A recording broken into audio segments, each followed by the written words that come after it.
এতে করে মানুষ আপনাকে ভোট দেওয়া তো দূরের কথা, ঝাড়ুর বাড়ি দিতে চাইবে কিনা সেটা নিয়েও আমি সন্দেহ আছি আর কি এই মুহূর্তে। আমি একটা খুব ইন্টারেস্টিং সিচুয়েশনে পড়ে গেছি। হাদির মতো একটা লোক, সে আমাকে স্পন্সর করতে চায়। 24-এর পরে ছাত্রলীগ সহ আওয়ামী লীগ সহ সাধারণ জনগণ বলছিল ছাত্ররা অনেক টাকা পয়সা কামিয়ে নিয়েছে।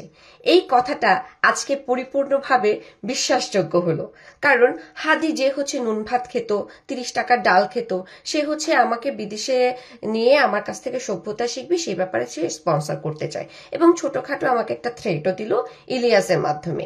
ইলিয়াস তার বড় ভাই, ইলিয়াস নাকি বলছে আমার কাছ থেকে সে সভ্যতার একটা ক্লাস নিতে পারে। আমি তো ইলিয়াসকে একটা সভ্যতার ক্লাস দিয়েছি, আপনারা জানেন।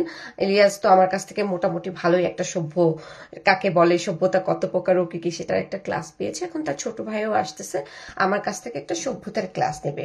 এখন ওসমান ভাই, আপনার সভ্যতার ক্লাস নেওয়ার জন্য বিদেশে আমাকে স্পন্সর করতে হবে না, আপনার সেই অ্যাবিলিটি নাই। আপনি যেইটা দুর্নীতি করে কামিয়েছেন সেটা হচ্ছে গরিব মানুষকে বিতরণ করেন, আর আপনার কাছ থেকে যে 10,000 20,000 ছেলেপুলেরা আইএলস শিখে বিদেশে আছে, আপনি সেই আইএলস এর যে প্রশিক্ষণটা ছাত্রছাত্রীদেরকে দিয়েছিলেন সেটা আপনি নিজে এখন হচ্ছে প্র্যাকটিস করেন, কারণ আপনার ভাষায় যে পরিমাণের সৌন্দর্য আমরা দেখতে পাচ্ছি, এতে করে মানুষ আপনাকে ভোট দেওয়া তো দূরের কথা, ঝাড়ুর বাড়ি দিতে চাইবে কিনা সেটা নিয়েও আমি সন্দেহ আছি আর কি এই মুহূর্তে। আর আপনি আমাকে যে, নিজের তো কোনো যোগ্যতা নাই, আপনি আমাকে লজিক্যালি একটা উত্তর দিতে পারলেন না। আপনি আমাকে পার্সোনালি ফোন করেও বলতে পারতেন, মেসেঞ্জারও লিখতে পারতেন, কমেন্টও লিখতে পারতেন যে আপা আমি এই কথাটা এভাবে বলেছি, এভাবে না, বা আমি যে ভাষায় ব্যবহার করেছি এই ভাষাটা ঠিক হয় না, আমি পরবর্তী ধরনের ভাষা ব্যবহার করব না।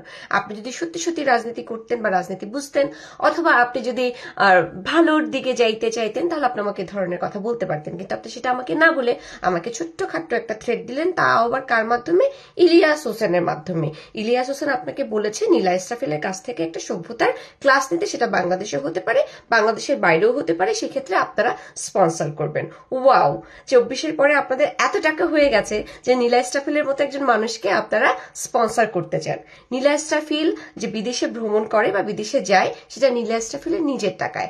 আপনারা সবাই জানেন আমার ব্যাকগ্রাউন্ড, আমি আপনাদের মতো এতটাই মিন আর এতটাই নিচু না যে আমি আমার ব্যাকগ্রাউন্ড নিয়ে বলবো। আমি কষ্ট করে উপার্জন করি, আমার টাকা দিয়ে আমি দেশে বিদেশে ভ্রমণ করি, আর আমার বিষয় নিয়ে আমি আপনাকে কোনো ব্যাখ্যা দিতে আসি না, ব্যাখ্যা দিব না।